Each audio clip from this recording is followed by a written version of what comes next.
சென்னை கோயம்பேடு ஆலந்தூர் இடையே புதிதாக அமைக்கப்பட்டுள்ள மெட்ரோ ரயில் பாதையில் இந்த மாத இறுதியில் சோதனை ஓட்டம் நடைபெறும் என அறிவிக்கப்பட்டுள்ளது.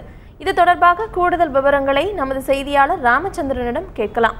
ராமச்சந்திரன், மெட்ரோ ரயில் பாதையில் முதல் கட்டமாக எந்த பகுதியில் சோதனை ஓட்டம் வெற்றிகரமாக முடிக்கப்பட்டுள்ளது?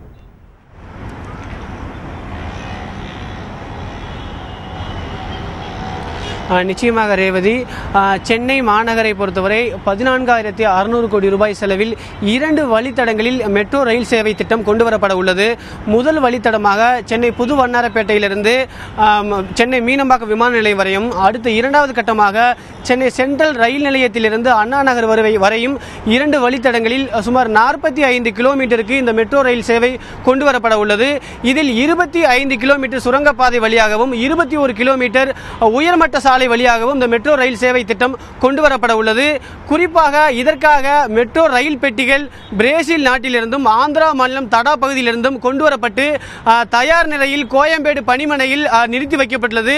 கடந்த ஏப்ரல் 14ஆம் தேதி அன்று முதல் கட்டமாக சோதனை ஓட்டம் நடத்தப்பட்டது. குறிப்பாக சென்னை கோயம்பேடு பணிமனையிலிருந்து அசோக் நகர் வரை 5 ரயில் நிலையத்திற்கு வெற்றிகரமாக அந்த மெட்ரோ ரயில் சோதனை ஓட்டம் நடைபெற்றது. கோயம்பேடு பணிமனை, கோயம்பேடு பேருந்து நிலையம், அரும்பாக்கம், வடபழனி மற்றும் அசோக் நகர் இந்த 5 ரயில் நிலையத்திற்கும் சுமார் 6 கிலோமீட்டர் தூரத்திற்கு வரையாக வெற்றிகரமாக சோதனை ஓட்டம் நடத்தப்பட்டது. அடுத்த கட்டமாக சோதனை ஓட்டத்தை கொண்டு செல்வதற்காக அசோக் நகரில் இருந்து ஆலந்தூர் வரை 3 ரயில் நிலையத்திற்கு சுமார் 5 கிலோமீட்டருக்கு வரை சோதனை ஓட்டம் நடத்துவதற்கு மெட்ரோ ரயில் அதிகாரிகள் தயார் நிலையில் வந்துள்ளனர். குறிப்பாக இந்த 3 ரயில் நிலையத்திற்கும் 5 கிலோமீட்டர் தூரம் வரையாக தண்டவாளங்கள் மற்றும் மின் இணைப்புகள் அனைத்தும் பெரும்பாலான வேலைகள் முடிந்துள்ளது. வரும் மாதம் 25ஆம் தேதிக்கு பிறகு இந்த சோதனை ஓட்டம் நடைபெறும் என்று எதிர்பார்க்கப்படுகிறது. ரேவதி. ராமச்சந்திரன், இப்போ கோயம்பேடு ஆலந்தூர் இடையிலான அந்த சோதனை ஓட்டம் எப்ப நடைபெறுகிறது? அதே மாதிரி வர்த்தக ரீதியான ரயில் சேவை எப்ப தொடங்கும்?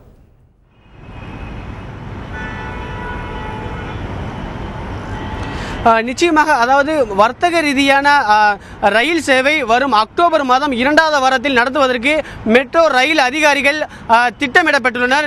ஏற்கனவே கோயம்பேடு பணிமனையிலிருந்து அசோக் நகர் வரை சோதனை ஓட்டம் முடிவுற்றது. அடுத்த கட்டமாக அசோக் நகரிலிருந்து ஆலந்தூர் வரை மொத்தம் 7 ரயில் நிலையத்திற்கு இந்த சோதனை ஓட்டம் நடத்தப்பட உள்ளது. இந்த சோதனை ஓட்டத்திற்கு பிறகு வர்த்தக ரீதியான பயன்பாடான அந்த ரயில் சேவை அக்டோபர் மாதம் 2வது வாரத்தில் ஆயுத பூஜை அன்று கொண்டு வரப்படும் என்று மெட்ரோ ரயில் அதிகாரிகள் தரப்பில் தெரிவிக்கப்பட்டுள்ளது. ஆண்ட்ரூஸ். ராமச்சந்திரன், உங்களுடைய கூடுதல் விவரங்களுக்கு நன்றி.